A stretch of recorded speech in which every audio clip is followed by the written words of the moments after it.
It's the same thing anyway. I think from the description. যাই হোক আপনার ওই যে পিনাইল যে এটা কেমন যে প্রস্রাব হয় আর কি ওইটা কোথা থেকে আসতেছে আর কি ওইটা হয়তো একটু প্রবলেম হতে পারে তো এখন এই জন্য তো এটা একটা স্পেশালিস্ট আপনার অ্যাডভাইসের দরকার এই জন্য যে দেশে ইউরোলজিস্ট আছে ইউরোলজিস্ট ওদের মতামত আপনার নেন নিয়ে তারপরে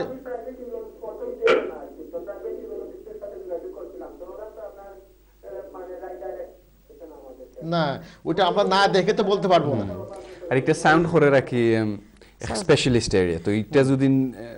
either hypospadias or one nail or a specialist kun rare illness either hypospadia or mal-descended testes basically that's what he's describing isn't he ভাইয়া আমার মনে হয় যে আপনি আপনার ভাই যদি বাংলাদেশে থাকেন তাইলে বেস্ট হইব আইদা প্রবাবলি সিলেটি চিকিৎসা পাইতাম না আপনি ডাকাত পাঠাইতে হইব আপনার বাইরে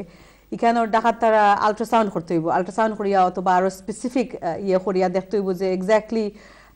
মানে আচ্ছা আচ্ছা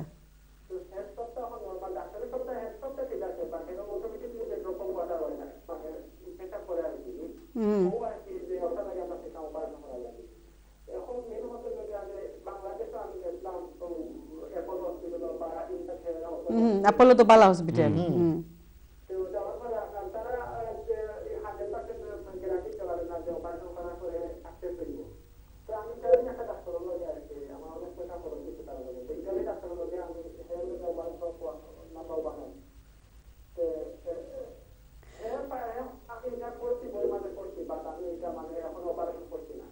Okay, best হইব আপনি নেনি যে তান সোফার যে চিকিৎসা হইছে আপনার বাইর আর তান সমস্যা কি তা আপনি ইমেইল করে আমরা স্টুডিও দিলাকা আমরা একটা আপনার দেখিয়ে আপনার সঠিক পরামর্শ দিব ওকে পুরাপুরি ডিটেইলস না দেখলে আমরা জানতাম না যে কোন কতটুকু অপারেশন করা হইছে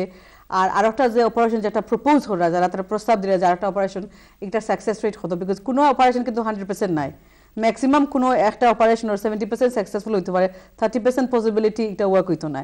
বাট আপনারা সঠিক পরামর্শ দেওয়ার লাগে আপনি সারা ডিটেইলস আমরা গেছে ইমেল করে পাঠাওকা তখন আমরা আপনারা সঠিক পরামর্শ দিই এখানে আরেকটা অপশন আছে আপনি যে চিকিৎসা হয়েছে আর কি তাদের রিপোর্টটা যদি নিয়ে আসে ওই অ্যাকর্ডিংলি এখানে কোনো স্পেশালিস্টের সঙ্গে যোগাযোগ করেন তারা বেস্ট অ্যাডভাইস করবে আপনাকে বুঝতে পারছেন হ্যাঁ অনেক প্রাইভেট ইউরোলজিস্টের লগে আছে আপনি সারা রিপোর্ট যদি দেশ থেকে আনতে পারেন তে সারা রিপোর্ট লইয়া বা যত টেস্ট হল খরচইন ওটা সারা লইয়া আপনি প্রাইভেট ইউরোলজিস্টের লগে গিয়া কনসালটেশন করতে পারবা তো ওদেশের ইউরোলজিস্টে মানে আপনার অ্যাডভাইস দিতে পারবা যেন কোন ধরনের ট্রিটমেন্ট বেস্ট হইব এই কন্ডিশনাল লাগে অথবা আপনি আমরা ডিটেইলস দিলাম আমরা শো বাংলাদেশ ডক্টরস অ্যাসোসিয়েশনের মাঝে বহুত ইউরোলজিস্ট আছে আমরা আপনারে ফ্রি করে দিতাম পারবো এটা আপনি বেস্ট হইব ইনফরমেশনগুলো ইমেল করিয়া আমার কাছে পাঠাই দোকা আমি আপনারে ফ্রি অ্যাডভাইস দিতাম পারবো অসুবিধা নাই আমাদের অ্যাক্সেস আছে অনেক ইউরোলজিস্ট আমাদের আছে আমাদের অনেক ডাক্তার আছে আমাদের হাতে ওকে ভাইয়া আরেকজন কলার লাইনে আছেন আমি পরবর্তী কলে যাচ্ছি হ্যালো আসসালামু আলাইকুম কলার হ্যালো আসসালামু আলাইকুম আসসালামু আলাইকুম আপনি ভাই কে বলছেন এবং কোথা থেকে বলছেন আমি ইনপুট থেকে আমার নাম সাইফুল হাসান আমি একটা জিনিস জানতে চাচ্ছি আমার ওয়াইফের অ্যালার্জি জি ওই আজকে 3 দিন হয় মানে সমস্ত শরীর ফুলে ওঠে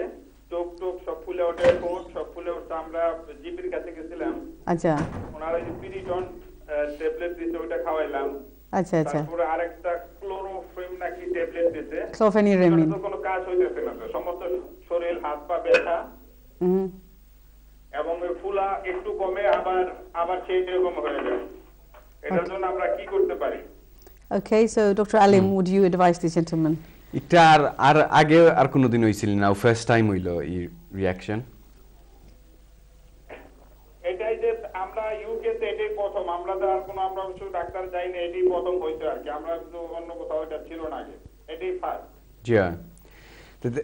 আপনার তো মানে একটা তো লাগে পুরা অ্যালার্জিক রিঅ্যাকশন তো তারা ঔষধ যেটা দিছে একটা ভালো ঔষধ দিছে একটা অ্যালার্জিক রিঅ্যাকশন রে কন্ট্রোল করব বা যে সিমটম মেইন হইলে যেন হাউস চুলকাইব ও ধরনের সিমটম রে কন্ট্রোল করব বাট আপনার এটা কি অ্যানালাইজ করিয়া কি দেখা লাগবো যেন তাইন একটা স্টার্ট হইবার আগে তাইন কোন ধরনের জিনিস খাইছইন বা শরীরের মাঝে কোনো নয়া জিনিস লাগাইছইন নি যেটা কি রিঅ্যাকশন করছে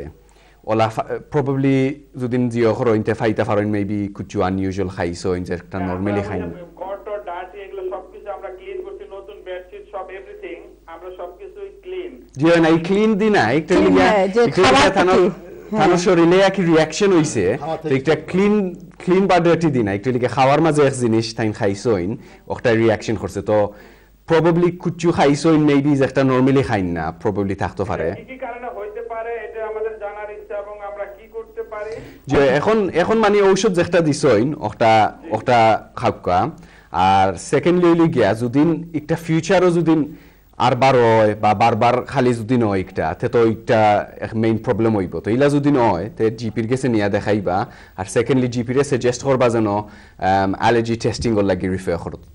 করা হইতো তো অ্যালার্জির লাগি যদি টেস্ট করা হয় তো জানতে পারবা আপনি এক্স্যাক্টলি কোন জিনিসে তানরে একটা খোঁজ করে আর যদি জানেন কোন জিনিসে খোঁজ করে আমরা মানে এটার জন্য অনেক কি আর কি করতে পারি এটা কি কি আচ্ছা, কারণ হইতে পারে একটা কারণ হতে পারে যে উনি কিছু খাবার থেকে ওনার অ্যালার্জি হয়েছে। দ্বিতীয় হতে পারে যে আপনারা হয়তো আপনাদের ওয়াশিং লিকুইড অথবা মানে ওনার কোনো ক্রিম এইরকম কিছু চেঞ্জ করছেন। আর তৃতীয় হতে পারে যে উনি বাইরে গেছে বা ঘরের ভিতরে কোনো একটা অ্যালার্জেন যেটা ওনার এফেক্ট হয়েছে। বাট এখন যেটা আমি জানতে চাচ্ছি যে আপনি ওই ক্লোরফেনিরামিন খাওয়াইতেছেন কিন্তু ওইটা আপনার ওয়াইফকে কোনো হেল্প করছে না, না? মানে উনি এখন কতটুকু ফুলা, ওই যে শরীরে যে অ্যালার্জিক রিঅ্যাকশনটা এটা কতটুকু, এটা কি সিভিয়ার এখন? না ওনার কি কোনো শ্বাস প্রশ্বাসে কষ্ট হচ্ছে? আপু একটু কমেছে এখন একটু কমেছে ওকে, একটু যদি কমে থাকে আর কোনো শ্বাস প্রশ্বাসে কোনো কষ্ট হয় না, গায়ে মানে চাকা লাল যদি না হয় তাহলে শ্বাস প্রশ্বাসের কোনো কষ্ট হচ্ছে না, শুধু একটু হাত পা সমস্ত ব্যথা করে, শরীর ব্যথা করে। ঠোঁট বা লিপস সোয়েল হইছে নি? জি জি। এখনো কি সোয়েলিং রয়েছে ঠোঁটের মধ্যে, এই শরীরের মধ্যে, গায়ের মধ্যে? জি, ঠোঁট এবং চোখে দুইটাতেই। ওকে, যদি বেশি হয়ে থাকে তাইলে এখন আপনি যেটা করতে পারেন, আপনাদের এমার্জেন্সি জিপি সার্ভিস যেটা আপনার সার্জারিতে ফোন করলে একটু কমতেছে। যদি কমে যায় তাহলে তো যে ট্যাবলেট খাওয়াইতেছেন ওইটা কন্টিনিউ করবে। আর যদি দেখেন এটা কমছে না তাহলে আরেকটা ট্যাবলেট আছে যেটা আমরা বলি স্টেরয়েড, প্রেডনিসোলন। যদি ওটা এখনো সিভিয়ার থাকে তাইলে এটা আপনি মানে পাইতে হলে আপনার জিপির নাম্বারে ফোন করলে আপনাকে এমার্জেন্সি নাম্বার দেওয়া হবে, আর ওই নাম্বারে ফোন করলে ওরা দেখে আপনার ওয়াইফকে ওই স্টেরয়েড ট্যাবলেট দিতে পারে যদি সমস্যা এখনো জটিল থাকে হয়। আর যদি দেখেন যে না একটু অনেকটা মানে কমিয়ে আসছে তাহলে ওই ক্লোরফেনিরামটা ওটা চালু রাখবেন। তারপরে গায়ে মানে একটু আরাম মেলার জন্য আপনি করতে পারেন, ওই যে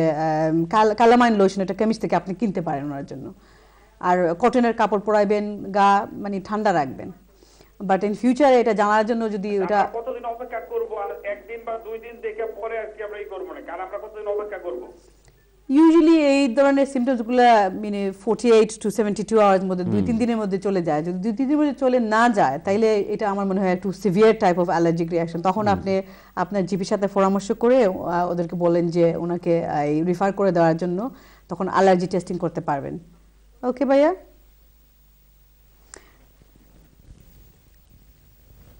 সুপ্রিয় দর্শক, আমরা একটু কমার্শিয়াল ব্রেকে যাচ্ছি। আমি আশা করি আপনারা আমাদের সাথে থাকবেন। ব্রেকের পরে আবারও দেখা হবে।